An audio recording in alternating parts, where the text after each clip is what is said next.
Dy fitore në 3 ndeshje me 6 pikë që pozicionojnë Shirokën në vendin e dytë të tabelës së klasifikimit, mjaftojnë për të thënë se skuadra drejtuar nga Tatangelo dhe Ardit Mani konsiderohet surprizë e kampionatit kombëtar të kategorisë së dytë. 3 pikë i dytë erdhi në ndeshjen që Shirokasit e fituan në derbin e Veriut, duke mposhtur në shtëpi Veleçiku, një skuadër me emër dhe traditë prej vitesh në kategorinë e parë dhe të dytë. Takimi i luajtur në Reshit Rusi me një publik rekord nga të dy kampet paraqiti në fushën e lojës një pjesë të parë më të mirë nga Veleçiku. Skuadra drejtuar nga Besnik Duli arrin të kalojë në avantazh me Banushajn duke mbyllur pjesën e parë me këtë rezultat. Pas kthimit nga llomat e zhveshjes, dyshja Tatangelo Mani dha efektin e dur pasi që në start kapiteni Rion Vucaj shënon që në minutën e parë duke barazuar shifrat dhe 6 minuta më vonë Gabriel Ogumbire kalon në avantazh Shirokën. Miqt nga publiku nuk pajtohen me disavantazhin dhe me rastet e krijuara kanë të gjitha mundësitë të shënojnë, por atë nuk e bëjnë ato por vetë kundërshtari. Përsëri Ogumbire tund rrjetën komplikase, i dyti gol personal dhe i treti për Shirokën, duke mbajtur në fuqi kështu këtë rezultat deri në fund të takimit dhe duke i dhënë një fitore 3-1 dhe 3 pikë të rëndësishme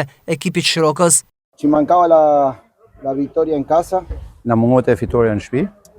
Sapevamo che era una partita difficile. Kishim parashikuar që është një ndeshje shumë e vështirë. Faccio anche i complimenti a Veleçiku perché è una buona squadra. Duke bëj një kompliment shumë të mirë edhe për ekipin e Veleçikut, që është një skuadër e mirë. Ci hanno fatto un primo tempo difficile perché ci hanno bloccato tutti gli spazi per poter attaccare. Një pjesë e parë që na bllokoi në çdo moment dhe në çdo hapësirë për të sulmu.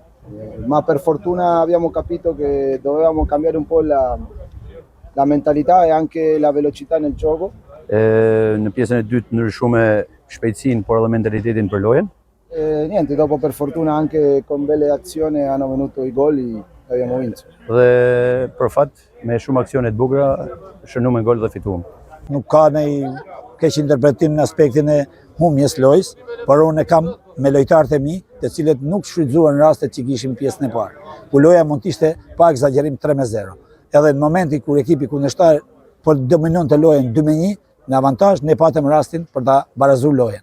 Dhe direkt pas humjes së rastit të Ragamit, ekipi kundërshtar na shënoi. Po nuk bane pra ligji pa shkruar ta ban kundërshtari gol.